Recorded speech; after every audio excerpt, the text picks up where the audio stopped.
Hi, I'm Jason, And I'm Laura. and we decided to take early retirement this year and travel on our camper. So, in our last video, we were in Red River Gorge, Kentucky, and we decided to go to St. Louis next. Um, and we had an interesting drive from Kentucky to St. Louis. We actually decided to change up what we're doing a little bit. We have been, our goal on this trip was to just avoid interstate highways. We've done pretty good. I think we only drove 6 miles of interstate highway between northern Wisconsin and Kentucky. But so anyway, we did our standard thing where we turn on Google Maps and check avoid highways. So we did that when we left Kentucky, and we've just been having more and more problems. We've been hitting closed roads. We've actually been routed on gravel roads and almost four-wheel drive roads. And although they were beautiful, they were actually a little terrifying. Some of them towing the camper. It was not ideal. And there's like 57 turns on the Google routes, and I somehow can't pay attention to all of them. And then we end up on crazy U-turns through tunnels under the highways. And so we decided to try something different. Yeah. So after all that, and it was kind of stressful, we just Jason's cousin Scott gave us an atlas, and we started. Thank you, Scott.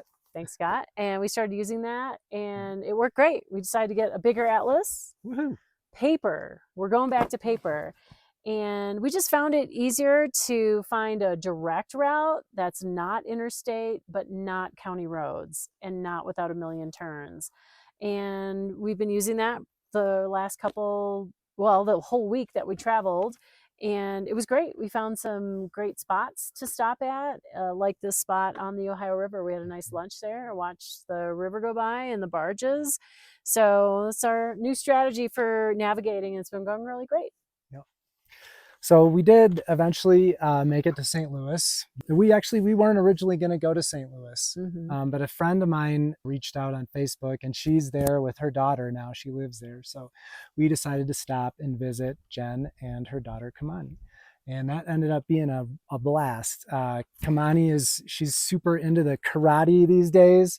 And she was testing for her green belt the weekend we were there, and she was successful. That was fun. We got to watch her break boards and kick other little kids in the head. And it was my first time at a karate. Yeah. It was fun. Yeah, it was super cool. And then we did some of the obligatory tourist things in St. Louis. We rode the crazy pod railway to the top of the arch. That was really cool. That was cool. The pod was fun. The top of the arch was amazing. It's like 630 feet tall, and you get a great view. And that was a fun day. We had a great time with Jen and Kamani. Yeah, it was definitely worth doing that arch tour for sure. Yeah. We also went to Forest Park, which is the largest urban park, or one of the largest urban parks in the United States. It's 1,300 acres.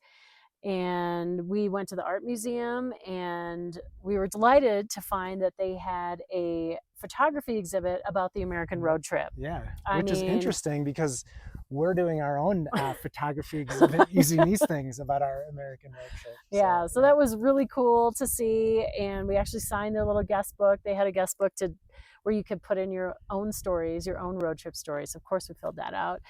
And we made time for their big traveling exhibit, which was called RVing. And it was about art and fashion and cars, automobiles in the 20s in France, and got to see a lot of really cool cars that I'd never seen before. It was really fun. Yeah. They were awesome. And then, of course, outfits. I always love the 20s outfits. So that was super fun. And then after that, we walked around Forest Park. There's so much in that park. They have a zoo and a ton of water features and beautiful architecture. Unfortunately, they had a tornado go through recently, and we saw the damage from that, which was kind of heartbreaking, but also just impressive. The trees were massive. I've never seen deciduous trees that big. Yeah. As the elms or whatever they were that were down. Some of the trunks were as wide as I was tall, and a tornado just literally ripped them out of the ground. It was like astounding. And we eventually found our way to the boathouse, which has a large school of some sort of panfish that are just waiting for you to throw treats in the water for them. And the bar actually supplies it. So we fed the critters while we were there, which was kind of a unique experience. That was fun. You can drink beer and feed really fat bluegills and ducks free food. That was fun. So that was St. Louis. We had a great time. Would definitely go back. Would recommend. And now we're in Colorado. We are working on our next video and doing fun things and Yeah. experiencing the highs and lows that we'll be including in our next video. Yeah. So thanks so much for watching. Yeah, thanks. See you soon. Bye. Bye.